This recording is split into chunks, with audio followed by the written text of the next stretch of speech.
Just this week, the American College of Physicians issued an urgent call to action on climate change to avoid a major threat to our public health. Longer allergy seasons and the spread of insect-borne diseases are just a few of the problems we face as the climate changes. Maggie Rulli takes a closer look. Isn't that neat? That's really cool. Fix it out of nothing. It's just before dawn, and the mosquito abatement team is on the hunt here in Louisiana. We're seeing its heat right now. Yeah.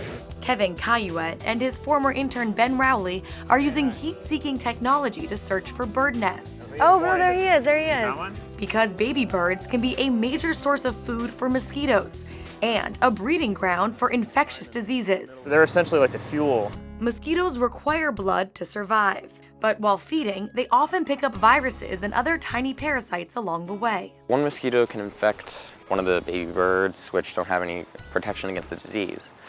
Then other mosquitoes can all come over and get the disease from the bird that's already infected. At night, there can be thousands of different mosquitoes landing on one nestling alone.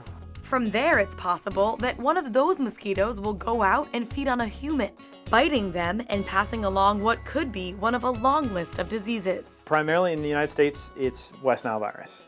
Other areas of the world, it's primarily malaria and dengue. And we have new threats all the time. This year, the threat is Zika virus, and so we're looking out for all of those. For many people around the world, those infectious diseases can be deadly. According to the World Health Organization, mosquito bites result in the deaths of more than 1 million people every year. Mosquitoes pose a very real threat that could potentially get worse here in the United States because of climate change. People should understand that climate change isn't about polar bears, it isn't about glaciers or penguins, it's really about people and the effects that it'll have on people. And that, in a very real sense, is linked to their health. Mosquitoes thrive in warm, wet environments, as do the diseases that they carry. All infectious diseases have a particular environment in which they prefer.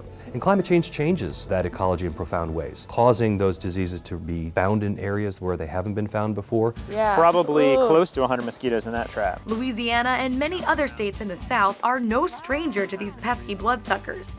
In fact, here in the St. Tammany Parish outside of New Orleans, they have a whole arsenal of weapons to fight them. So we have 15 of these spray trucks. Pesticide trucks, planes, and even this tank-like vehicle. But not all states are as well prepared. Our weather patterns are changing, bringing more rain and heat to new areas of the United States and creating suitable new homes for mosquitoes.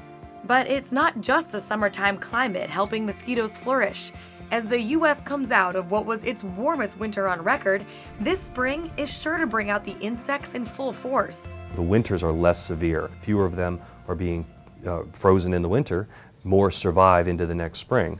And with spring comes another threat to your health. This one, a little less creepy, and probably one you would least expect, but can be deadly nonetheless. Pollen. The first frost is happening much later in the year, and the last frost is happening much sooner in the year, so extending the growing season. Which can be very dangerous for asthma sufferers like Michaela Rogers. It's like something stuck in your throat. The wind blows in the pollen, it gets like in your airway and you can't really breathe.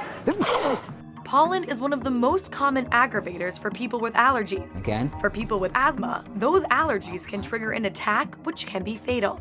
1 in 12 people in the U.S. have asthma. That's about 25 million people. And those numbers continue to rise every year. Some say that pollen could be to blame.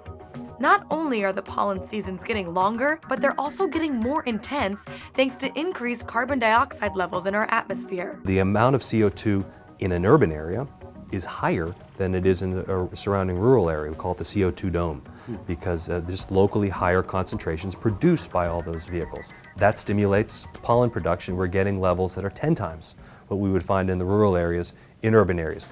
And with the climate continuing to change, it doesn't look like people will be breathing easy anytime soon. One study predicts that by the year 2040, the average pollen count will be over 21,000 grains of pollen per cubic meter. That's more than double what it was in the year 2000. So from pollen to pests, there may not be a perfect solution to fighting all of the health threats potentially brought on by climate change. But scientists say with more research, they hope to continue to stay one step ahead in this ongoing battle. Maggie Rulli, Channel 1 News.